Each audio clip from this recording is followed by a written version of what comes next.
Bueno, vamos a abrir, hermanos, la palabra del Señor en el libro de los Hechos. Hechos capítulo 9, verso 1, vamos a leer una porción, hermanos, muy conocida acerca de la conversión de Saulo de Tarso, que posteriormente llegaría a ser Pablo, el gran apóstol. Amén, hermanos. Y esto nos refleja realmente la conversión de Pablo, lo que Dios también ha hecho con nosotros. Y vamos a leer, me dice un amén cuando tenga la palabra. Hechos capítulo 9, verso 1. Gloria a Dios. Gloria al Señor. ¿Lo tenemos, hermanos? Dice la palabra de Dios: Saulo, respirando aún amenazas de muerte contra los discípulos del Señor, vino al sumo sacerdote y le pidió cartas para las sinagogas de Damasco, a fin de que se hallase alguno de los hombres o mujeres en este camino, los trajese presos a Jerusalén. Mas yendo por el camino, aconteció que al llegar cerca de Damasco, repentinamente le rodeó un resplandor de luz del cielo, y cayendo en tierra oyó una voz que le decía: Saulo, Saulo, ¿por qué me persigues? Él dijo: ¿quién eres, Señor? Y le dijo: yo soy Jesús, a quien tú persigues. Dura cosa te es dar coces contra el aguijón. Él, temblando y temeroso, dijo: Señor, ¿qué quieres que yo haga? Y el Señor le dijo: levántate y entra en la ciudad, y se te dirá lo que debes hacer. Y los hombres que iban con Saulo se pararon atónitos, oyendo a la verdad la voz, mas sin ver a nadie. Entonces Saulo se levantó de tierra y, abriendo los ojos, no veía a nadie. Así que, llevándole por la mano, le metieron en Damasco, donde estuvo 3 días sin ver, y no comió ni bebió. Había entonces en Damasco un discípulo llamado Ananías, a quien el Señor dijo en visión: Ananías. Y él respondió: heme aquí, Señor. Y el Señor le dijo: levántate y ve a la calle que se llama Derecha, y busca en casa de Judas a uno llamado Saulo de Tarso, porque he aquí él ora y ha visto en visión a un varón llamado Ananías, que entra y le pone las manos encima para que recobre la vista. Entonces Ananías respondió: Señor, he oído de muchos acerca de este hombre, cuántos males ha hecho a tus santos en Jerusalén. Y aún aquí tiene autoridad de los principales sacerdotes para prender a todos los que invocan tu nombre. El Señor le dijo: ve, porque instrumento escogido me es este para llevar mi nombre en presencia de los gentiles y de reyes y de los hijos de Israel. Porque yo le mostraré cuánto le es necesario padecer por mi nombre.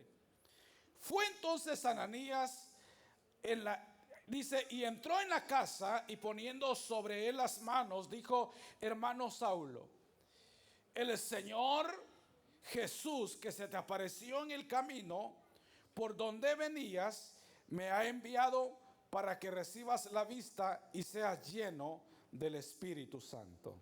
Amén. Tenga la bondad de sentarse, por favor. Esta semana o este día queremos iniciar, hermanos, una temática acerca de instrumentos escogidos de Dios y para Dios.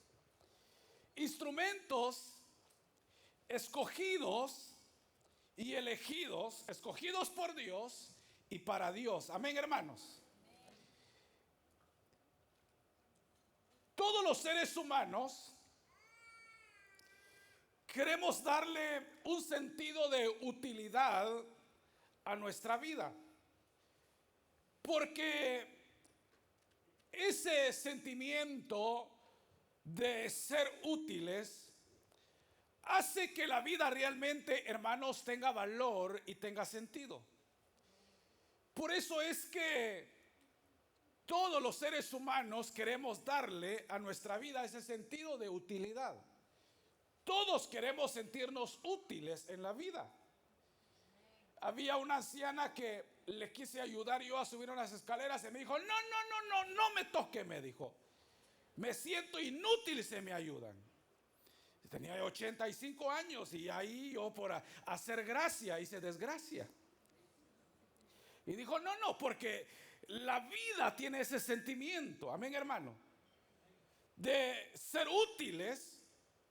Y esa es la razón por la cual hay personas que a pesar de su retiro, estoy hablando del empleo, ellos siguen trabajando porque sienten que el día que dejen de trabajar, ese día se sienten inútiles en la vida. Y eso también es la razón que nos lleva a valorar más la vida y la salud cuando la enfermedad toca nuestro cuerpo.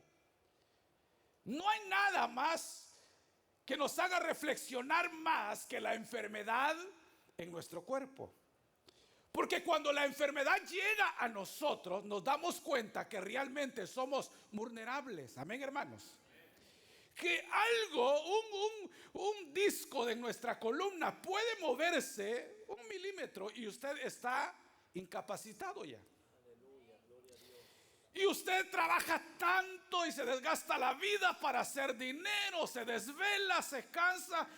Y no le estoy diciendo que no trabaje, está bien, trabaje. Pero valoramos tanto el dinero que cuando llega la enfermedad, usted se da cuenta que el dinero sale sobrando y que la bendición más grande que el ser humano puede tener en esta tierra es la salud.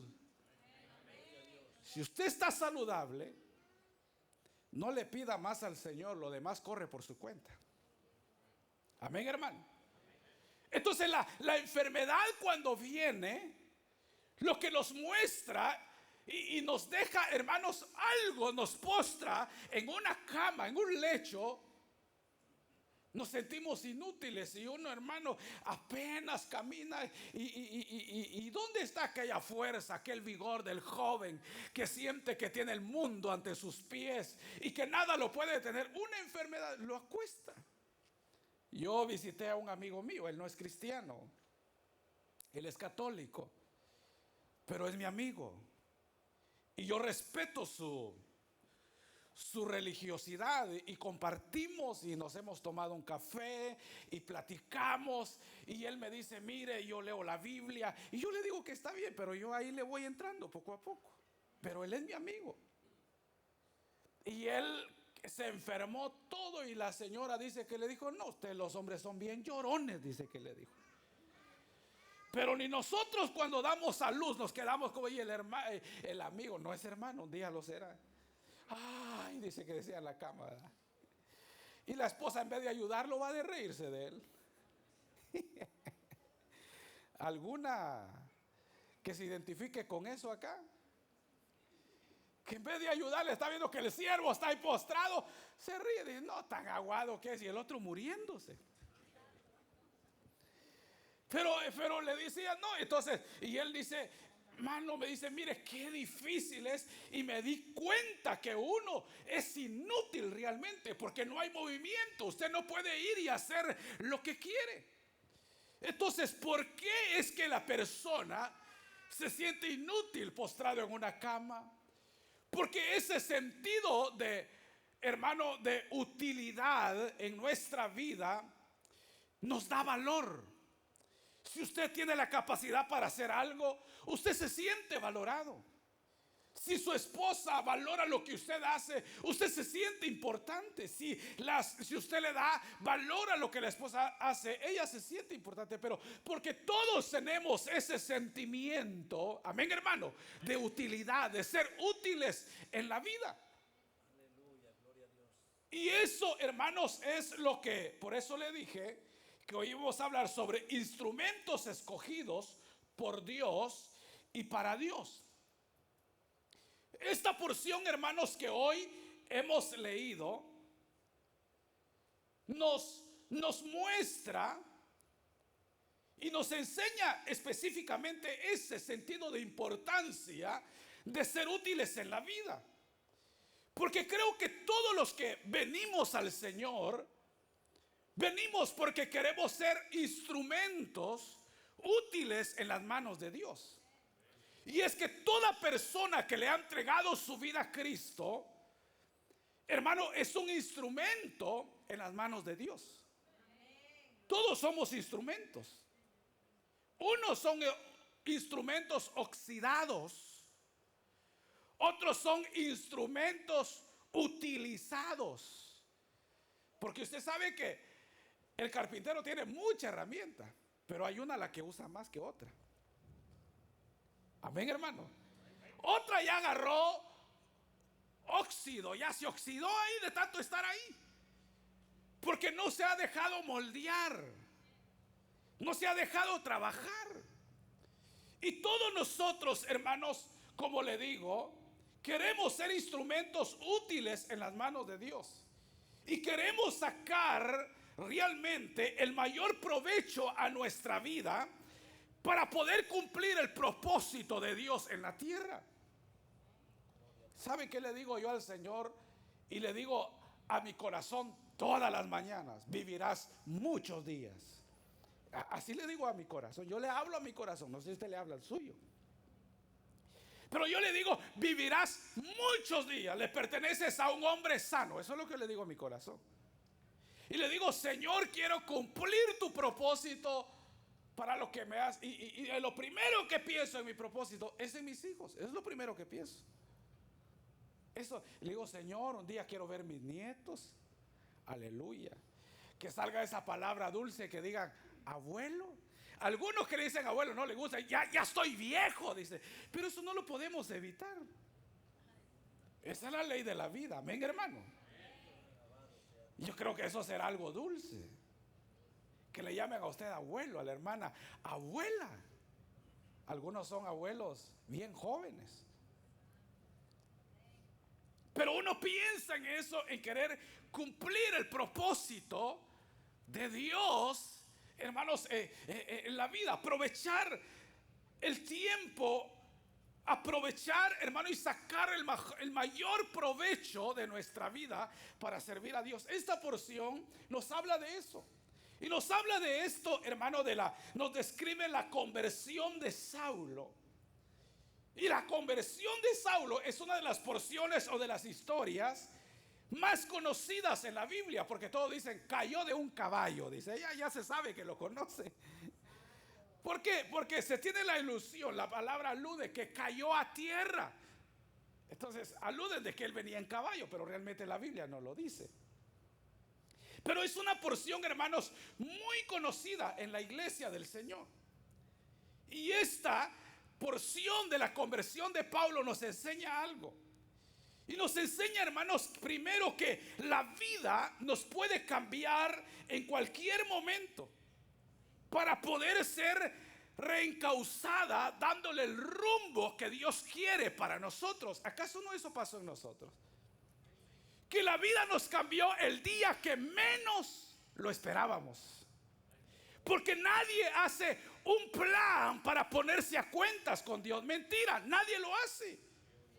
Conozco a un pastor que lo que tenía era una cita con un amante el día de su conversión. Y él lo cuenta como testimonio, por eso yo lo estoy valiéndome de eso, porque él lo contó en testimonio así. Y él tenía la cita con la amante y dijo a las 10 de la noche en tal lugar, ya tenían el lugar donde se iban a encontrar. Y ese día un amigo lo invita al evento. Y dijo, está bien, entonces voy a ir, dijo, y me da tiempo regresar después del evento. Y ya tenía hecho su plan. Porque su plan no era ponerse a cuentas con Dios. Su plan era poder hacer su fechoría de pecado. Porque todos planeamos en la vida para lo malo, pero para servir al Señor jamás planeamos. Amén, hermano.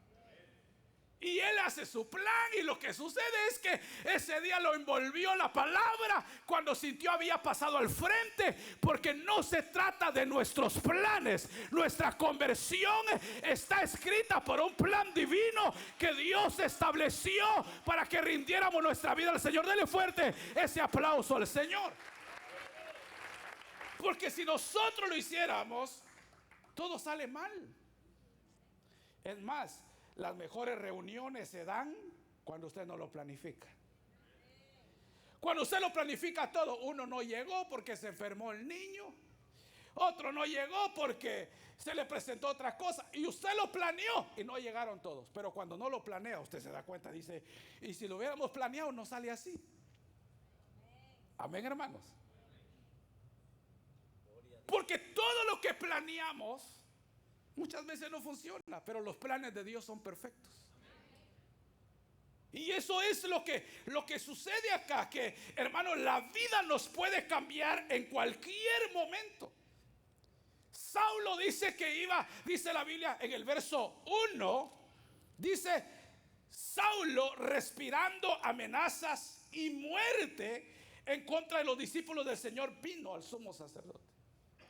Esa palabra respirando amenazas de muerte alude a expresar cuando la persona se enoja y empieza a respirar, hermano. Y ¿usted ha visto un toro enojado? Aleluya. Y hasta polvo tira, hermano. ¿Ha visto usted a alguna persona como un toro enojado? No le da risa a usted para que se le vaya el sueño. No, hombre, hermano. Eso era Pablo.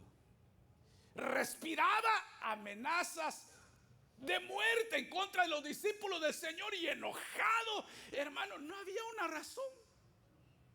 Pero él se va y le pide a los sumos sacerdotes que le dieran la autoridad para agarrar cualquier creyente y llevarlo preso y castigarlos.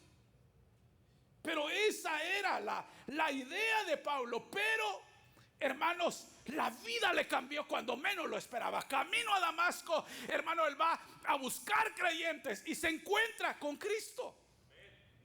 La vida le cambió de tal manera que solo, hermano, después de que sale de su experiencia con Dios, se levanta y sale a predicar. Y lo que las personas decían, ¿acaso no es este el que perseguía a cristianos? ¿Acaso no es este el que le daba la muerte a los cristianos? Pero lo que había sucedido es que la vida le había cambiado, y fue exactamente lo que hizo el Señor con nosotros. La vida los cambió cuando menos lo pensaban. No, dele fuerte ese aplauso al Señor.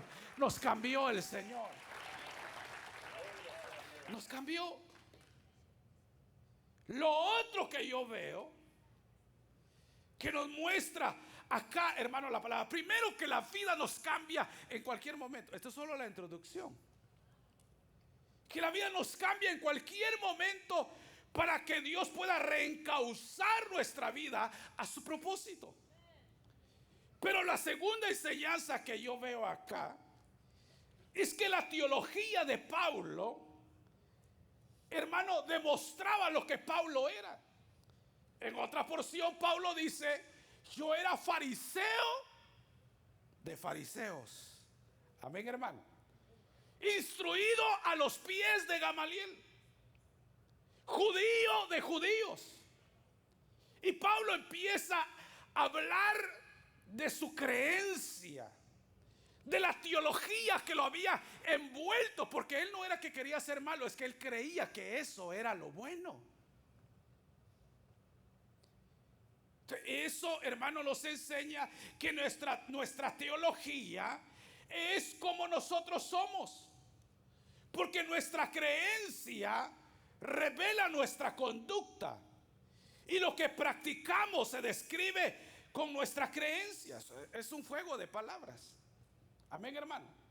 Nuestra teología, nuestra creencia revela nuestra conducta y nuestra conducta revela nuestra creencia. Saulo era violento. ¿Y por qué era que Saulo era violento? Porque él creía en eso. Él creía que haciendo lo recto era matando creyentes, persiguiendo. Esa era su creencia. Eso era. Entonces no diga usted, yo creo en Dios, pero haciendo lo malo. De la abundancia, dígalo, habla la boca. Entonces usted no puede decir otra cosa y diga, no, mire, hermano, es que yo amo al Señor, pero envía al infierno al otro, que se lo lleve el diablo, dice. ¿Por qué? Porque nuestra conducta habla de nuestra creencia y nuestra creencia habla de nuestra conducta. Y eso era lo que Pablo dice, respiraba amenazas de muerte. Pero ¿qué es lo que se da, hermanos, en nuestra vida para ser instrumentos escogidos de Dios? Lo primero que yo veo es que para ser instrumentos escogidos de Dios tiene que haber una actitud. Ahí empezamos el primer punto. Debe de haber una actitud de sumisión. Para ser instrumentos de Dios debe de haber una actitud de sumisión. La sumisión, hermanos, es sinónimo de docilidad. La sumisión es sinónimo de acatamiento, de acatar una orden. La sumisión es es, hermanos, sinónimo de acatar una orden, de ser dóciles. Y Saulo, usted sabe, Saulo, ¿quién era Saulo o cómo era Saulo? Saulo era una persona rebelde. Por eso cuando él expone su defensa en contra de Agripa, está Festo cuando le dice, las muchas letras te vuelven loco. Pero ante Agripa, Pablo dice, a la visión de Dios no fui rebelde, oh rey Agripa. Amén, hermano. O sea que cuando Dios se le aparece, él no fue rebelde, pero habla de la rebeldía. O sea que antes él era una persona rebelde. Él lo que menos quería era obedecer a Dios. Entonces Pablo tenía una sumisión, hermano, tenía una actitud o exhibía una actitud de rebeldía. Lo que menos era Saulo era sumiso. Él hacía sumiso a la voluntad de Dios, porque él hacía lo que quería. Y es que, hermano, la sumisión realmente tiene un concepto que parece ir en contra de la naturaleza humana. Sin embargo, usted sabe que la sumisión tiene o juega un aspecto importante para la estabilidad de la humanidad, de la sociedad, de la familia. Como hombre, como pastor y como marido, tal vez como hombre, como marido, quisiera que la Biblia dijera, mujeres, bueno, lo dice así, pero no es eso lo que la Biblia quiere decir. Obedece en todo a tu marido. Pero cuando dice todo, no es en todo. En todo aquello que honra a Dios. Pero uno quisiera, ¿verdad?, que la Biblia dijera. ¿Cuántos hombres piensan que quisieran que la Biblia dijera así? Más cuando siente que la esposa no se le sujeta mucho. Quisiera que la Biblia dijera, esposas, esposas, sujétese o sométase en todas. Y las mujeres también. Quisieran que la Biblia dijera que ellas son la cabeza. pienso que de las dos cosas. Pero la cosa no es así. Amén, hermano. Sometidos en la voluntad de Dios. La Biblia dice que no hay ni hombre, no hay griego, no hay judío, no hay hombre ni mujer. Ambos estamos en la gracia. Y ambos tenemos un valor iguales delante de Dios. Pero, hermano, la sumisión, por eso le digo, tiene un concepto que parece ir en contra de la naturaleza humana. Porque la sumisión se considera muchas veces, hermano, como algo que lo que refleja es debilidad en la persona. Pero como le dije, la sumisión es un pilar, oiga, un pilar que sostiene primero nuestra vida espiritual delante de Dios.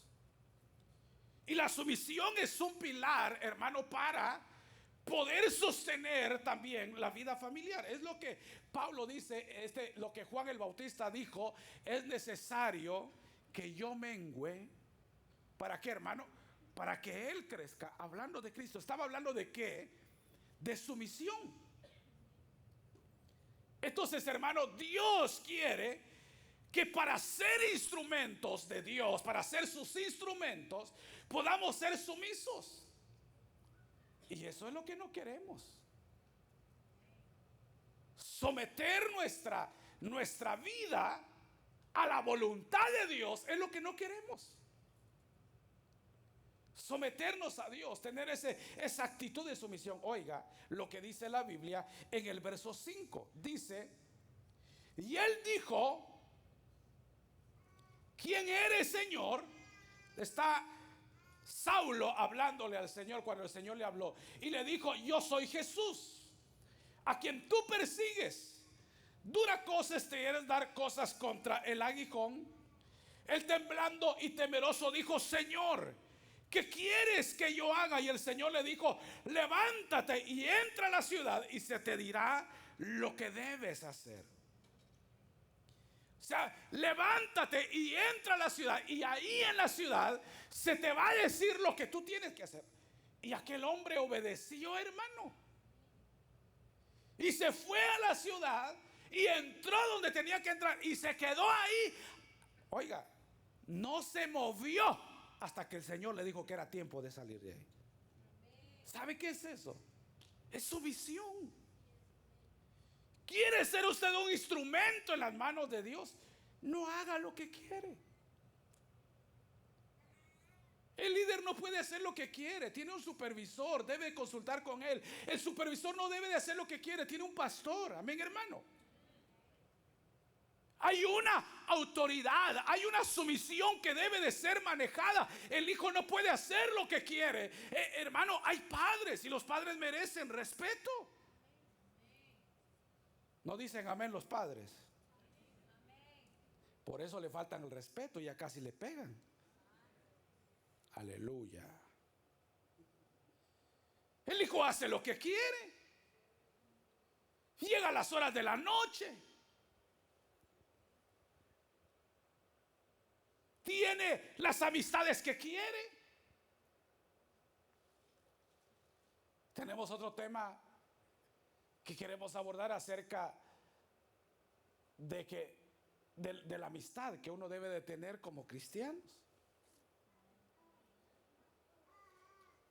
Pero el joven debe de atender al consejo del padre cuando el padre dice: mira, estos jóvenes no te van a llevar a nada bueno. Mira, busca. Y ellos deben de atender. Amén, hermano.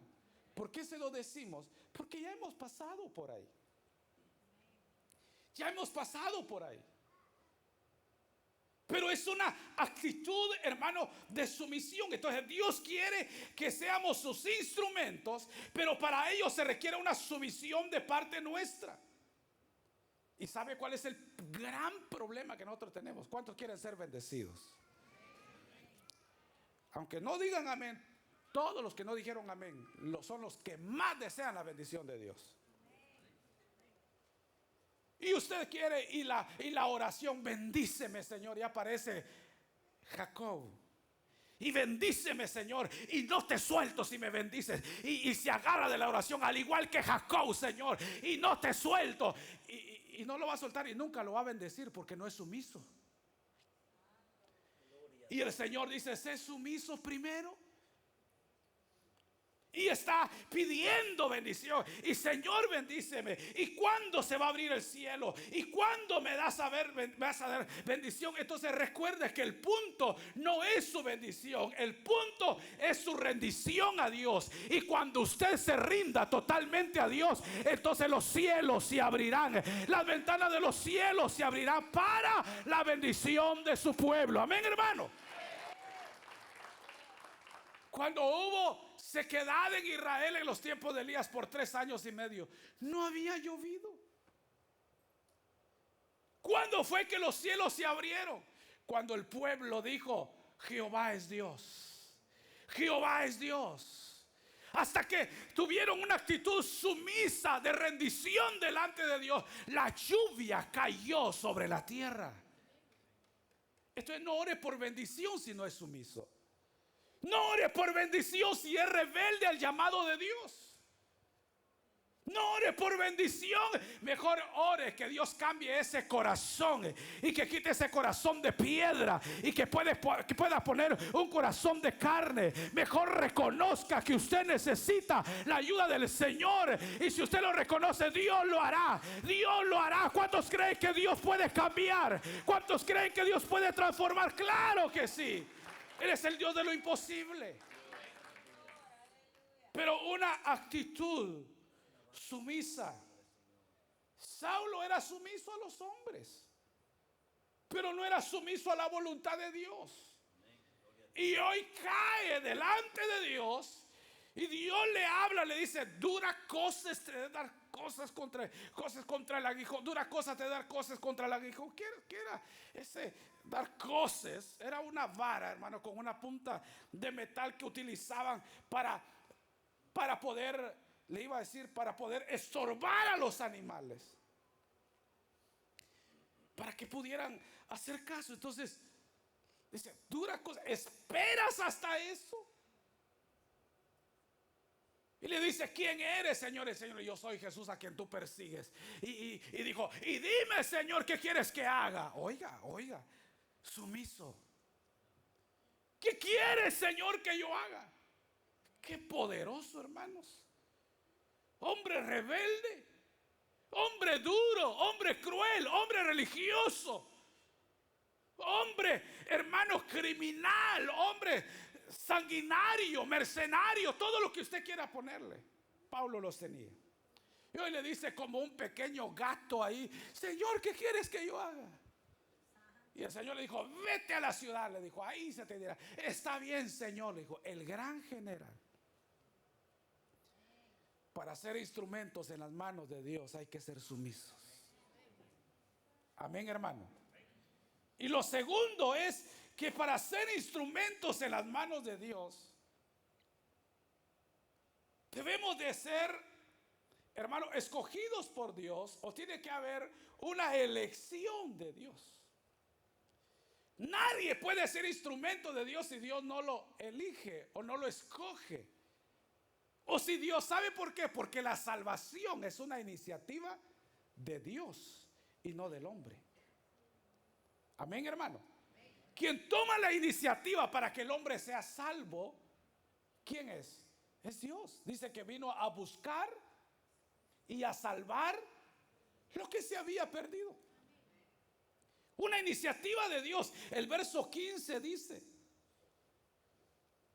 después de que Saulo se va para allá, entonces Dios dice: bueno, ¿a quién mando? Dijo. Dice la Biblia que Dios no pone carga que nosotros no podamos llevar. Amén, hermanos. Entonces dijo el Señor: ¿a quién mando? Bueno, dijo: voy a mandar a Ananías. Pero Ananías no era aquel Ananías que se agarraba los diezmos.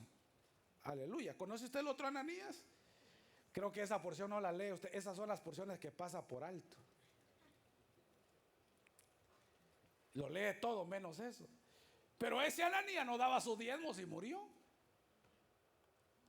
Entonces, pero oiga, este Ananías era un discípulo, un siervo del Señor. Y aparece, fíjense que Ananías se convirtió en un mentor de Pablo por 15 años. Es increíble. Y Dios viene, hermano, y dice, Ananías va a ir. Entonces le dice, Ananías, ve a tal lugar, le dice, porque ahí está uno llamado Saulo de Tarso. Y este le dice, ve y ora por él. En el verso 14, mire lo que dice el verso 14. Entonces el verso 13 dice, entonces Ananías respondió cuando el Señor le dijo, ve a ver a Saulo de Tarso. Le dijo, he oído de muchos acerca de este hombre, cuántos males ha hecho a tus santos en Jerusalén. Le dijo, era famoso Saulo. Famoso, le dijo, mira, yo he escuchado, le dijo, que este ha matado a todos los creyentes y los ha castigado y lo que ha hecho a todos en Jerusalén. Ahora tú me mandas a mí. Como que el Señor nos mandara a tirarnos en la cueva de los leones, ¿verdad, hermano? Y uno dice, Señor, ¿y por qué yo estoy metido acá? ¿Y por qué tengo que ser yo? ¿Cuántos decimos eso? ¿Y por qué yo, Señor, si yo soy tan bueno? ¿En realidad somos tan buenos? Aleluya. Examínese. ¿Y por qué a mí, Señor, si yo te soy fiel? ¿Qué fiel? Si a veces ni lee la Biblia. Y dice que es fiel. Y le dice a Ananías, Señor, y yo he escuchado y ahora me envías a mí. Le dice, no, le dice, en el verso 14 dice, y todavía Ananías dice, hay uno, y dice, y aún tiene autoridad de los principales sacerdotes para prender a todos los que invocan tu nombre. Y el Señor le dijo, ve. ¿Por qué, hermano? Porque instrumento escogido, de ahí agarré el tema. Porque instrumento escogido me es este. ¿Para qué, hermano? Instrumento escogido me es este para llevar mi nombre en presencia de gentiles, de reyes y aún de los hijos de Israel. Saulo fue un instrumento escogido por Dios y para Dios. ¿Usted sabe que usted fue escogido por Dios y para Dios? Y como le decía hace un principio, todos tenemos un instrumento que más nos gusta que otros. La hermana en la cocina, hay un cuchillo que utiliza más que otro. Ahí tiene todo, hermano, el cuento es donde se meten los cuchillos, pero de todos no los utiliza todos, uno usa. Porque para ella ese corta mejor. Todos cortan igual. Si usted se los pasa en la mano, hace la prueba. Todos cortan igualito. Pero a ella ese le gusta. Es su instrumento escogido. El carpintero tiene su herramienta, su máquina, que es su preferida. Hay otras, pero a él ese le gusta. Al pintor hay una brocha, todas son brochas, pero él dice, esta está bien dócil, dice, sabe. Todos tenemos. Bueno, y ¿sabe usted que sus zapatos son un instrumento? Y anda el que ya no tiene suela. Y el closet lo tiene lleno. Y como decía mi mamá, todo el tiempo con la misma fachada, decía.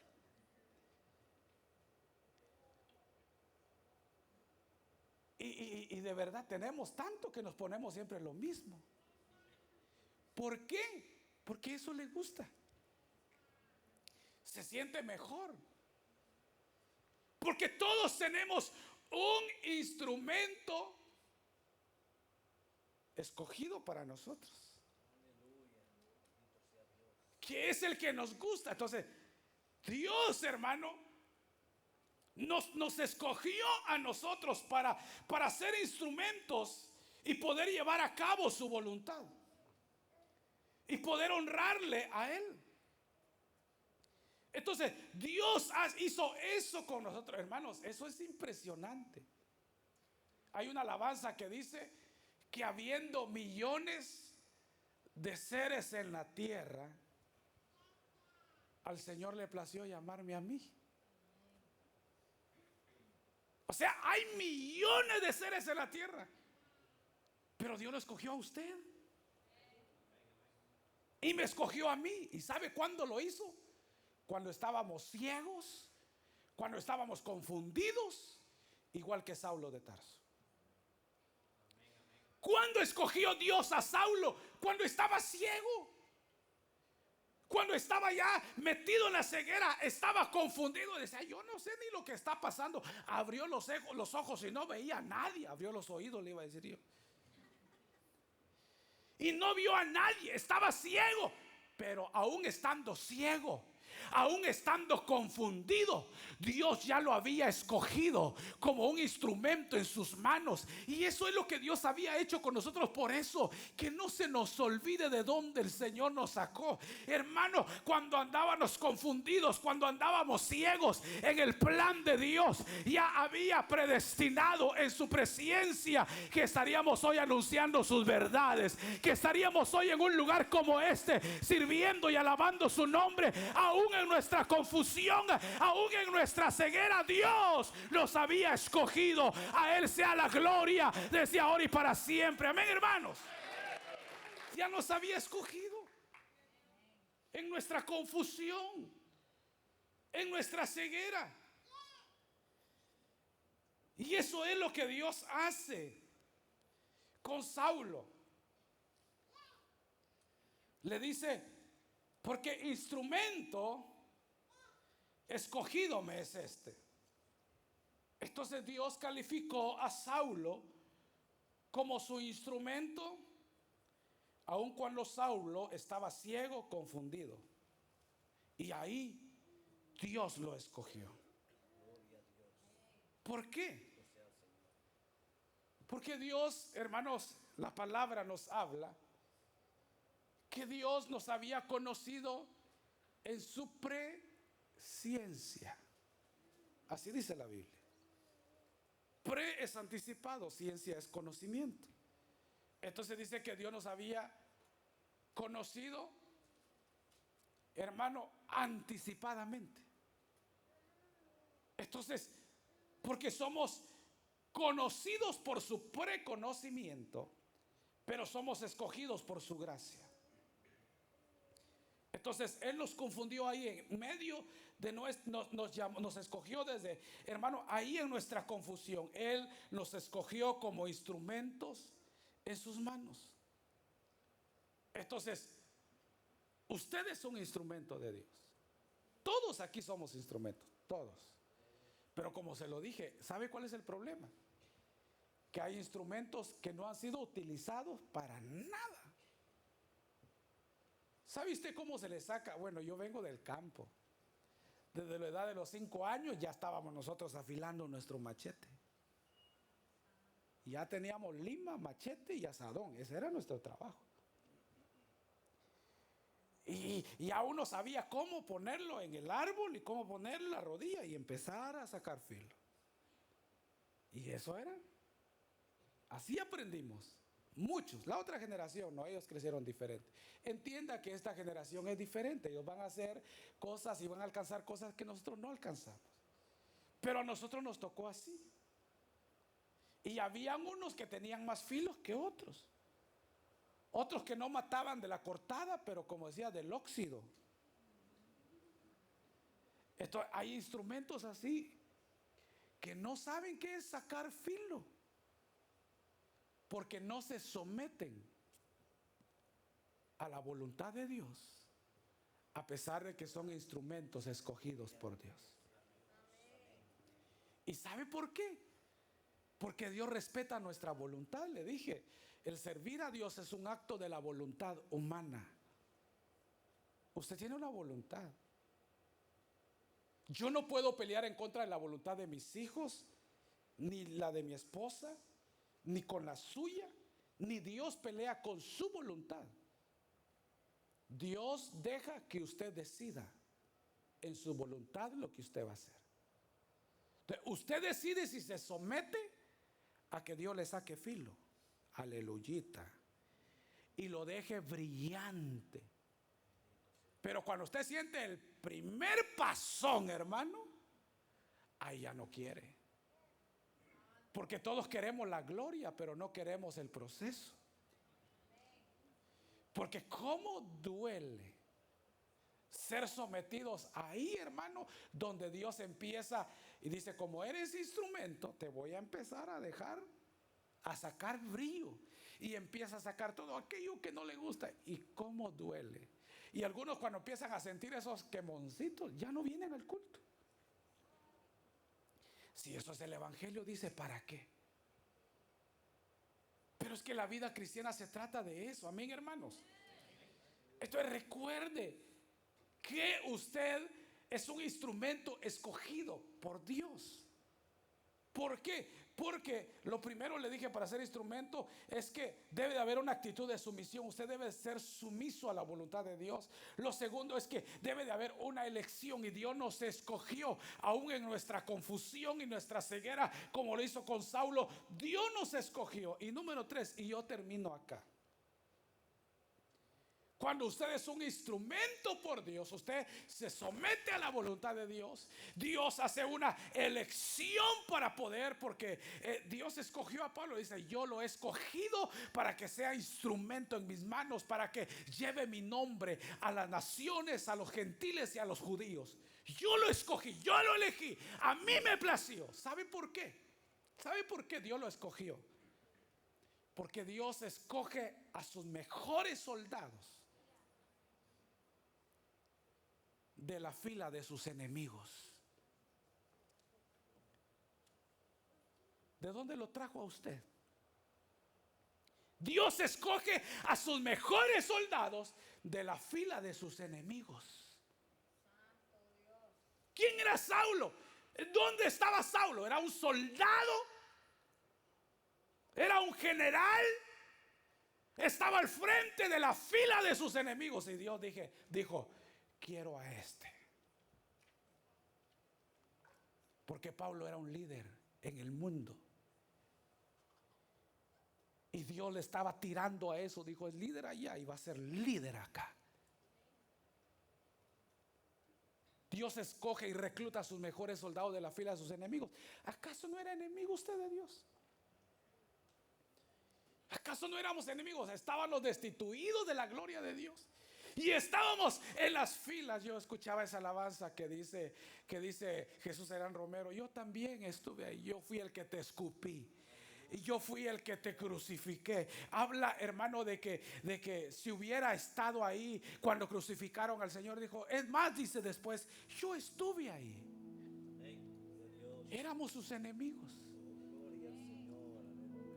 Y estábamos en el ejército de los enemigos. Y Dios nos señaló. Y nos señaló aún cuando estábamos allá. Y dijo: a esto los voy a reclutar. Y ahora estamos en el ejército del Dios del cielo. Por su gracia nos escogió. Siendo enemigos, recibimos el ministerio de la reconciliación. Ahora somos amigos. Ahora somos sus hijos. Y nos ha revelado sus verdades eternas. A Él sea la gloria. Pero nos escogió como instrumentos. Tenemos que tener una actitud sumisa, una elección de Dios. Y lo tercero, recibimos una visión de Dios para nuestra vida. Por eso dice ahí el verso 11: y el Señor le dijo: levántate. Le dijo a Ananías: y ve a la calle que se llama derecha.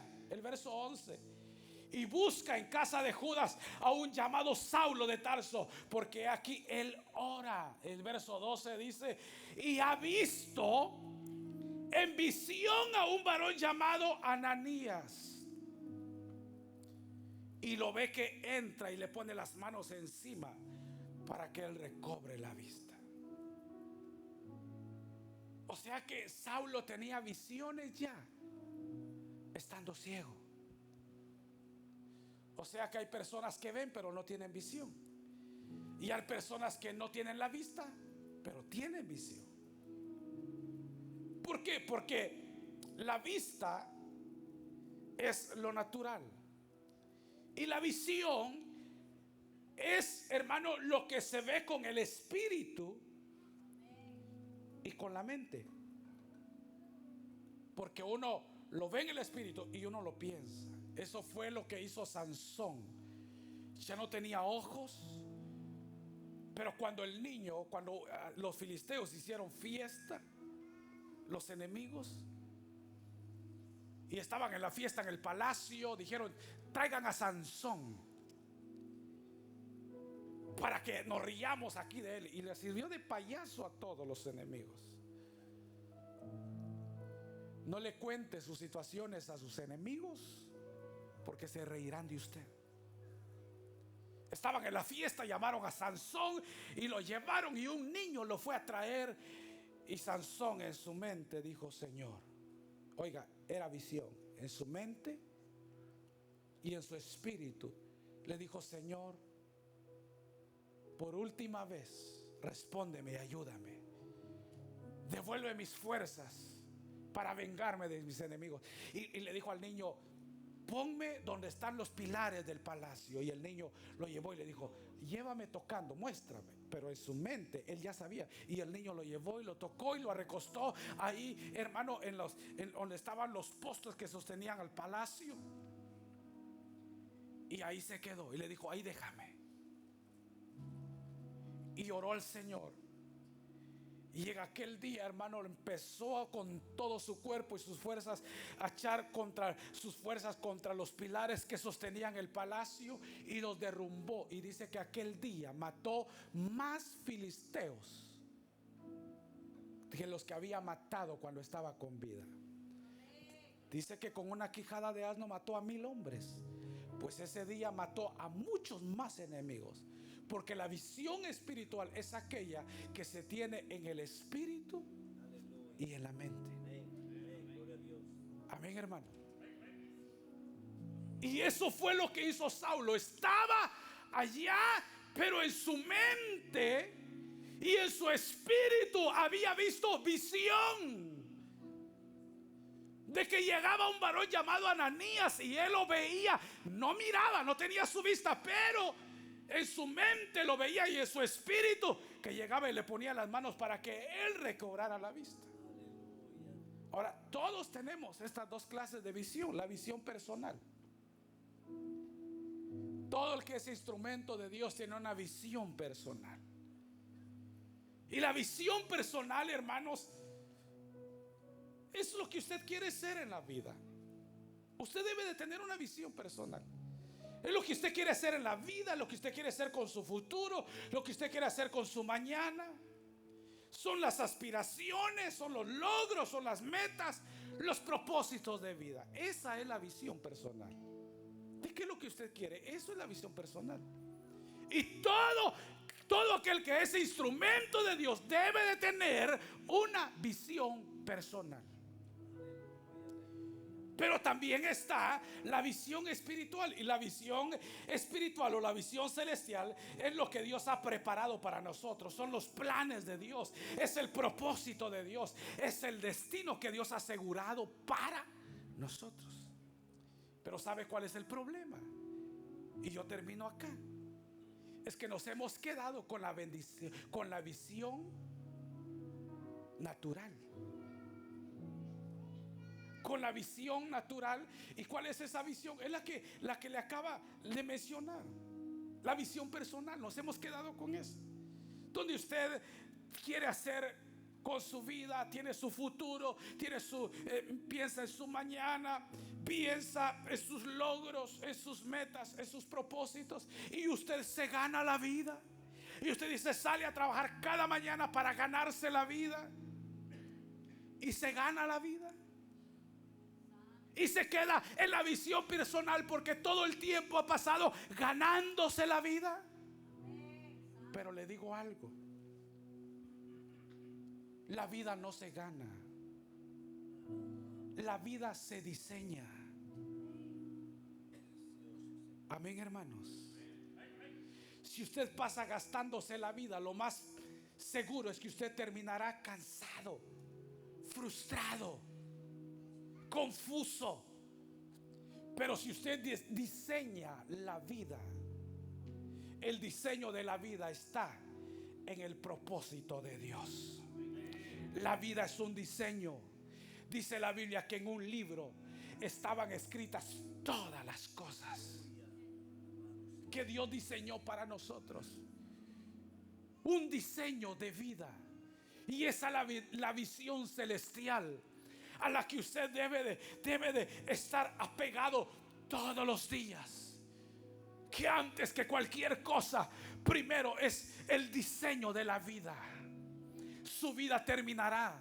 La vida es pasajera.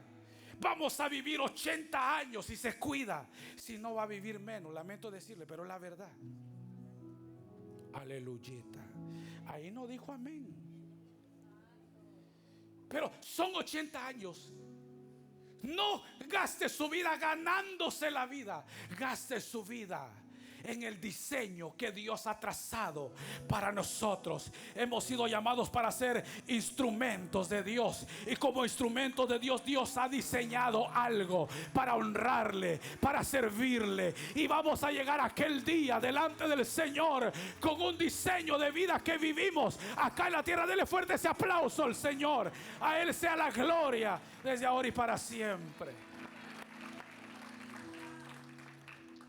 Quiero cumplir el diseño que Dios ha trazado para mí.